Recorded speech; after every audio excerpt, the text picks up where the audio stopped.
All right, so in this lecture, I'm going to go over some basic lighting setups. This is going to be a broad lecture talking about different lights that we use and different setups that we can use.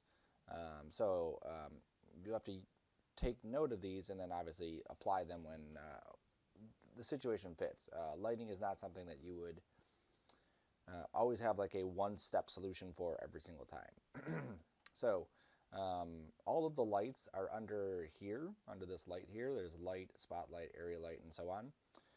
We're not going to talk about the IES lights in this case. They're nice. You can use them for certain things, but for this class right now, we don't really have a use for it. Same thing with PBR lighting. We're not going to talk about either of these. And some of these have more uses than other ones. So we're going to first talk about some of the lights there. So I'm going to go into my layers here, and I'm just going to hit Shift R so we can render this out and see what it looks like just flat. So this is what the scene looks like without any lighting at all. And by default, Cinema will give you a base light based on where you're looking. So as I spin around an object, I'll be able to see like, okay, this is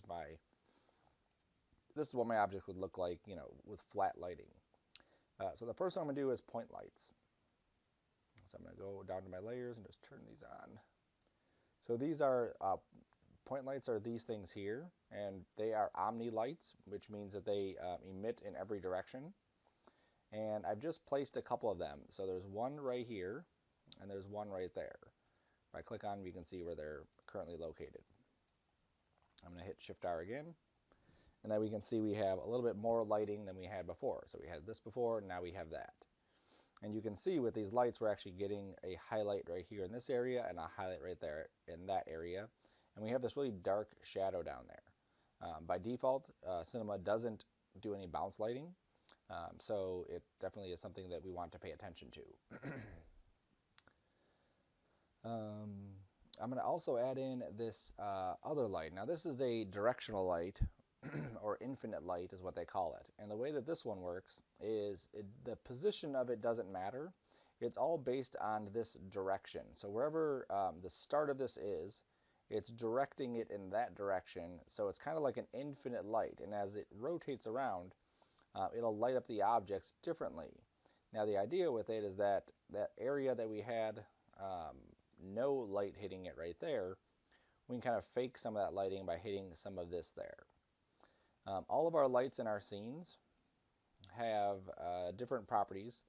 You'll see a lot of the same stuff over and over again. So things like the intensity, the coloring, using temperature, those are all things that all the lights will have. If I go in here to my light, I'm going to grab light 1, which is on the right side. Yes. Actually, I'll grab light dot 1. I'm going to say use temperature and then render this. And we'll see not a huge difference. Let's go and play with this coloring, and you can see that as I play with that coloring, it starts bringing it into the temperature. It starts bringing it into the orange range. As I pull it up, it'll bring it into the blue range. This has to deal with the actual like light temperatures of or color temperatures of lights. So if you're trying to emulate something outside, this is kind of like a good way to do that. Some other settings that we'll look at too. Here's the type of light. So if you make one light, you can always come back and change it to something else. So that's not an issue if you want to change it to one of the other ones.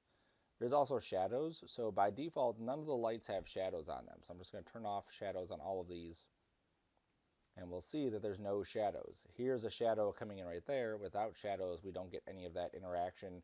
And it basically looks like each item is kind of lit up on their own versus this, where now they're kind of interacting with each other's lighting situation. There's 3 kinds of shadows: soft, ray trace hard, and area. If I go with hard, you'll see the light is very hard around there. There is a tab right here for adjusting the shadow, and you'll see some of these will have different options. So things like density, which is just how deep it is. See, it's a little bit lighter. Or you can give it a tint. So if I want to give this maybe a dark bluish tint, I can do that too. Hit OK, hit Shift R again. And so now it's hard to see, but there's definitely a little bit more blue in there than there was before. Let me just delete that one. Okay, so a little bit of a tint of a blue there. Okay, we can also not make them transparent or make them transparent depending on what we want to do. And some of these things you won't really see a change until we get into actual like lighting with transparent objects. Soft, go with that one. You'll see it makes a softer shadow. So typically for something like this, you may want to go with a softer shadow. But the problem with it is, you know, the shadow map soft and ray trace hard. These are good ones for just kind of like starting off, but typically you want to go with a more complex solution for more realistic ones later. So we'll just look at these just to see what they are. So shadow map soft, you'll see density is still here, color is still here, transparency is still here. But then we get all this other stuff down at the bottom. One of them is shadow map. So if I were to take this to custom and I made this, let's say 10 or 40, I guess is the lowest, and then I rendered it out, we won't see anything. It's just basically there's not enough detail there for it. If I took it up to 1,000 and rendered it, now it's crisper. If I take it up to 5,000 and render it, now it's even crisper. So now I'm getting something that's closer to what we had before with the ray trace hard, but now we have this softer one. Okay.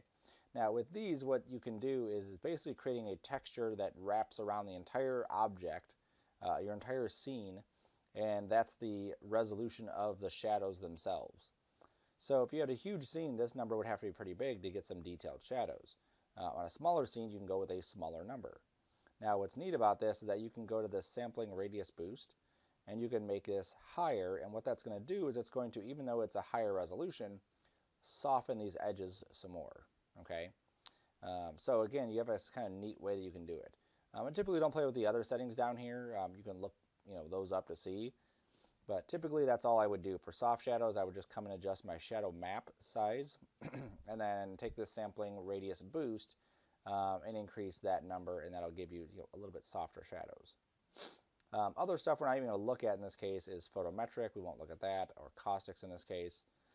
You can add noise to your surfaces.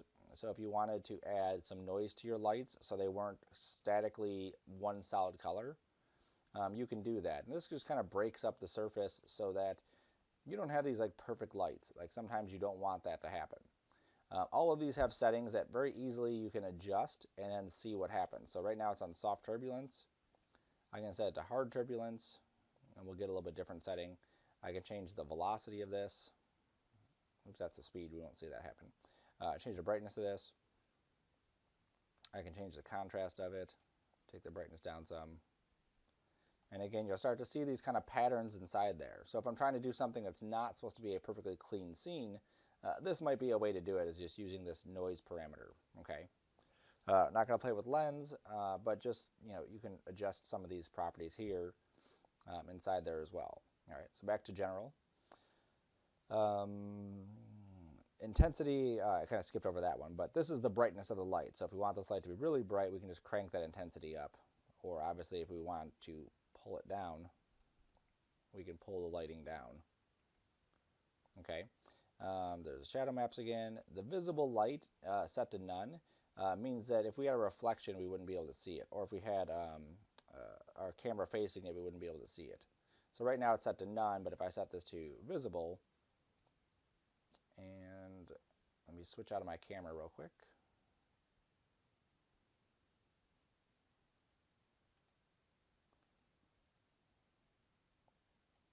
Actually, let me make a new camera because I don't want to destroy the one that I have. Camera, there we go. I'm just going to look to this.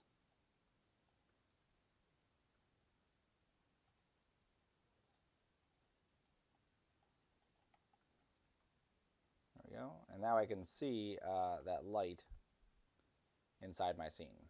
Okay. So obviously that's an important thing, because if we did have reflections on this, we'd actually see the reflection of that inside there. All right, we'll go back to my render cam so I can see that. Back to my light. Okay. Sometimes you may want that, sometimes you don't. You can choose different things too. So I'm going to jump back to this.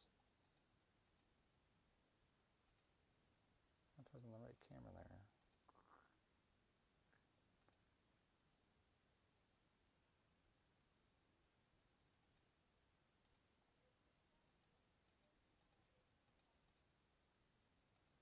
delete some of these other ones. I'm trying to see if I can get back to that camera I had.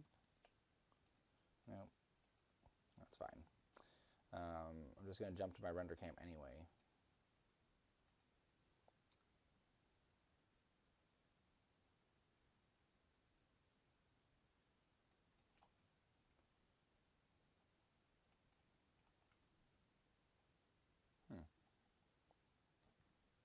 All right, we're just going to go from here. I moved my camera and I can't get back to the exact spot I was at. Okay, so let's just scoot this down a little bit like so. Back to my light. Okay, so some of these other things, no illumination. So if I turn that off, you guessed it, there's no illumination. Show illumination, if I turn that off, then we will not see the illumination, I believe, inside here. I don't know what that one does. I don't really play with that one. Don't worry about that, don't worry about that. These ones are important down here. So diffuse, specular, and GI. So if I hit diffuse off, you'll see that it's no longer lighting up that surface, but we still have a specular. If I turn off specular, now we get nothing basically from that light. Okay. Sometimes on your lights, you may not want a specular or you may not want the diffuse. So right now I have the diffuse, which is basically just the lighting, but I don't have that hard specular. Sometimes you have these like two competing highlights here and you may not want that. I may just want something to light up a part of it but not give me that harsh specular, harsh bright spot. And then GI illumination is for globe illumination, which we'll talk about later in another video. Or in this video, but later in the video. Okay, so those are the basic settings that you would play with. Okay, typically I'll come into the color and adjust the coloring. I'll adjust the intensity. You don't typically need to play with these too often, but you need to know where they're at. And then I'll play with the shadow to get the shadow to look the way I want the shadow to look. Okay.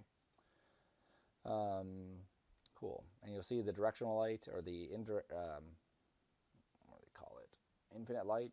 Same settings. So there's no real big difference right here. So I'm going to turn that off. I'll go to my layers, turn off my point lights. And I'll turn on the spotlights. And the spotlights work like real spotlights work. You have a spot here, and this is the spotlight right there. And this target light is essentially a spotlight with a target, which I'll show as well.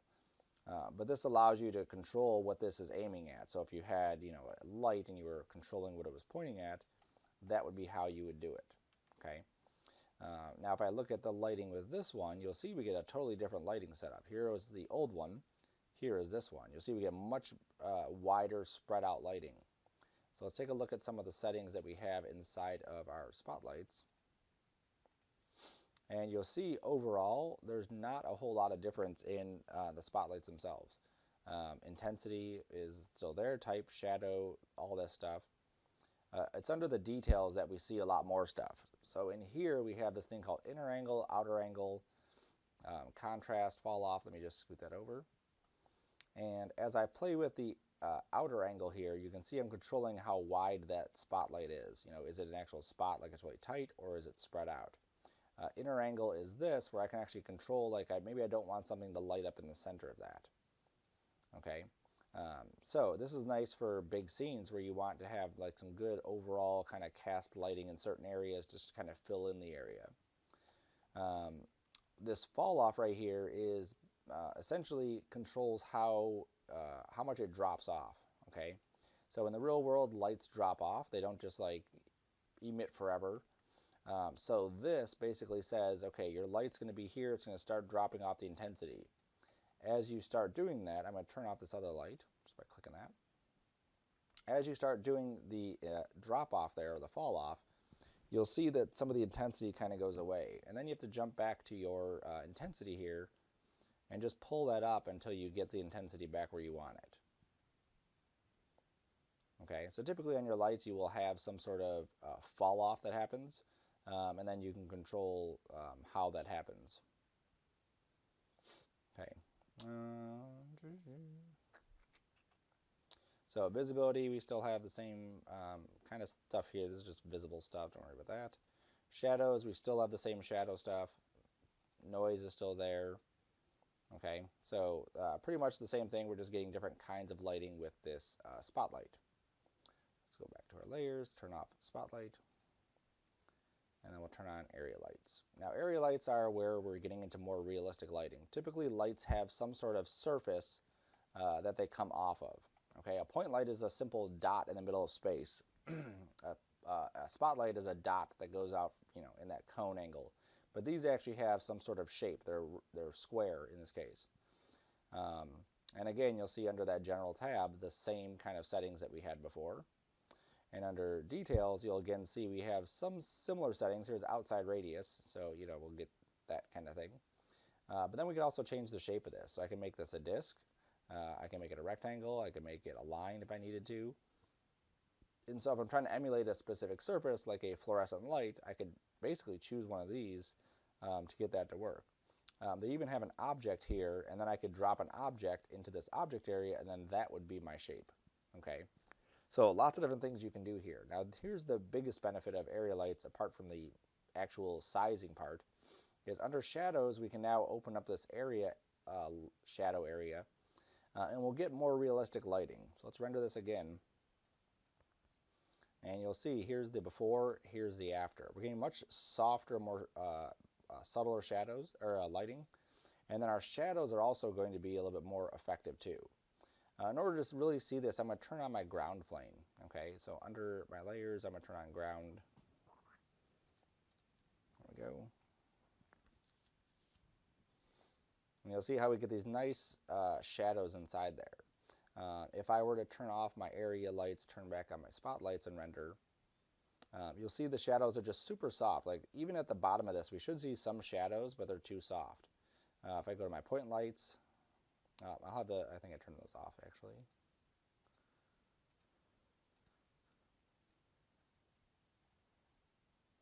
There we go. Okay, so now you can see they're really hard, like all over. The way that lighting or shadows should happen is that they should be harsher right at the base of the object and then gradually drop off, which is what these do.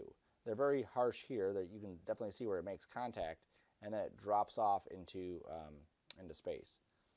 And that's what lights should do. So area lights are typically, like when I'm lighting a scene, I use area lights as much as I can. Now there is a downside to area lights in that if I were to render, actually I'm just going to hit Control R here, you'll see that there's a harsh line that we get anytime we have area lights where they stop and start. So it's something to be aware of. We just have to make sure they're far back enough that we don't get that weird line. Okay. And then just so you can see it from this point of view, I'm going to turn on my spotlight. You can see what the shadows look like there. And then here's the point light. And again, you can see what those look like. Okay. As you do your lighting, obviously it's important to make sure you understand the different kinds and then be able to pick the right ones for the right situation. Now, a couple other ones. There's a sun. Okay, so one of these that you may want to use is like a sunlight. And here's the sun. And if I render it, that's what we get. Okay, now it's not fantastic, but just so you can see how the sun one works. Again, under that general tab, you get the same kind of setup that you would have before. In details, it's very limited in what we have in details. It really is in the sun parameter that you get the rest of the properties. Now you can actually set the time for this. Like this is the date, 2/28. This is the time, 12:53. And then this is the latitude and longitude. So this is basically getting the actual coordinates of where the sun is on February 28th, 2019. And this is MCC's latitude and longitude. And then if you want different, then obviously you can just punch in a different date. So let's say I went with May 28th. You can see the sun's in a different spot. We're getting more of a blue light. Now this might seem like silly, like why would you need something like this? But sometimes you would create a environment and you want it to look like the lighting at that time of the environment, and so you would do exactly that. Let's say I built a mountain and I want to make sure the mountain matched the lighting in the video that I shot. It wouldn't be a perfect match, but it would get me a little bit closer than just kind of starting with nothing. Okay, so sun is kind of a neat thing. And then there's also sky. So let's turn this one on. And we'll render, and we'll see we get this. Okay, now this doesn't look very impressive. What's happening here is that this sky is actually under this. I added this sky. Okay, so this isn't under the lights itself. This is under this thing and under sky. And what it does is it creates a big sphere basically around our objects. And then if I just move my objects back in here, I'm going to hit O. There we go. There we go. And then I made a material, and on the color I added an HDR. And I found an HDR basically by just going into Google and typing free HDR I. There we go. And that takes you to HDR Heaven or Sybil Archive. Either one of these is pretty good. There's a bunch of other ones too you might be able to find that are free to use. Basically what these are, I should go right to the tab. Outdoor. This is a 360-degree image that I can use to light up my scene. And that's what I essentially want to do. I want to light up my entire scene utilizing one of these images. Okay, so I download an image. And you can see down here they're different sizes. Typically a 4K is going to be a good enough size. If you go bigger than that, it's just going to take longer to render out your stuff. Okay, so I downloaded an image, I put it into my textures folder, and I connected it to the color here. And then I added luminance, and I connected it to the color there, and then I just dropped this texture onto the sky. And then this is what I get, is this 360 environment. You can see there's the buildings and mountain and whatever else. Now this one is very effective if I were to go to my render settings and change it from standard to physical. So I have actually a physical preset down here. So I changed it to physical, and I added global illumination from the effect. It's not in here because I just took it out. So here we go. So let's render that and take a look and see what that looks like. So it's going to be kind of washed out at first, and then we'll give it a second. And then we can see exactly what that lighting is looking like. So here's the before, gross. Here is the after. So you can see this lighting actually matches what the environment is doing. And you can actually rotate that sphere 90 degrees, 180 degrees, whatever you need, to get the lighting or the shadows to match up with what you want. This, if I spin around, you'll see there is a sun. There's a bright spot right here. And so maybe I want my shadows to come from a different spot. I can just rotate this so that it hits a different spot. Okay. Now this is something that typically, if I'm doing an outdoor scene, I would actually utilize my lighting here with this HDR, and I would also turn on my area lights. So if I turn on my area lights as well, we should get a pretty decently lit scene. Now, like I've said before, no lighting situation is going to be perfect. You do need to tweak things a lot. You're tweaking everything just to kind of look at the shadows, look at the lights, get everything to line up the way you want. So there's the before, here's the after. You can see this looks much more natural, much more realistic. Okay. Some other things that we have to deal with whenever we deal with shadows and lights and all that is just how things are blending together. So one of the things you'll obviously notice is that this ground looks pretty horrible, and this background, I really don't maybe want to see it. You know, I want to use that as a, let's say I want to use this as lighting information, but I may not want to see it. I may just want to use it to light the scene. And then this ground is kind of gross, just how white it is. So I'm going to go into my floor. Where did you go, floor? Backgrounds, there it is. And on my floor, I'm going to turn on, I have a tag, so I went to tags Cinema 4D, and I added a compositing tag. Okay, now what this compositing tag allows me to do is, it adds it right there, is I can tell it not to cast shadows, and I can tell it to be a compositing background. Okay, now let's do the same thing for our environment. So I added one of those to the environment and said the same thing. Cast shadows is off, compositing background is on. And I also told it not to be seen by the camera, and I believe it did the same thing to my ground. No, my ground is seen. Okay. Now let's render this in C.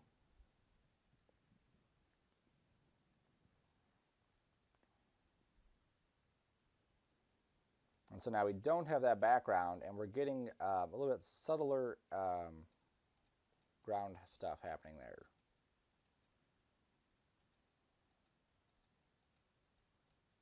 Okay. I may not want that floor. Oh, I still have 2 of the floors there. Sorry, turn it all the way off. I'm getting some weird behavior with that. Let me just delete the old one there. Not a huge difference there. Let me double check and make sure. Cast shadows. Maybe I'll turn compositing background off. And I do have a material on the floor. I think it might just be maybe a bit too much. Let me just darken that some. Oops, too much. And the roughness is fine.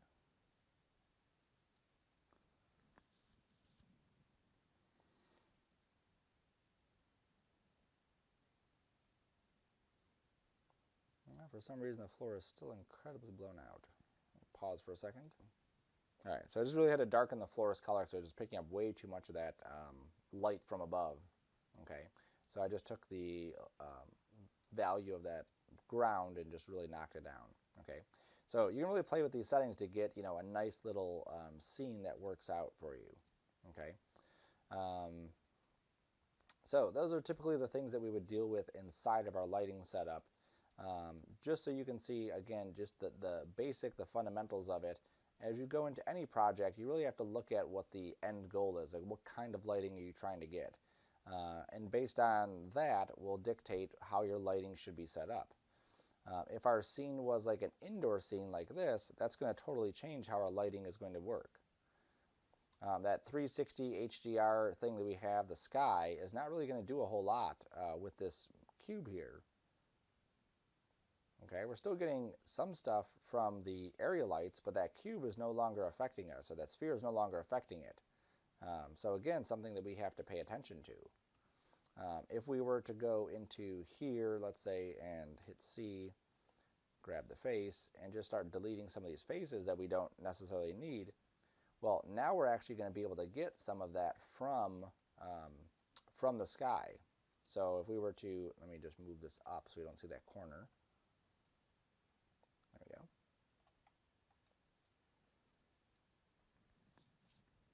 Now we're able to get some of that sky information into the scene as well as the area lights. So sometimes you have to kind of tweak your scene to get it to work. And the best way to do that is to really study photography lighting, video lighting, because it's essentially the same thing. We're just lighting objects in a 3D world, and we have a lot more control over our stuff. All right, so that's the nuts and bolts of lighting, and you'll see, as we get further into the class, different ways that we would light things up using those basic principles.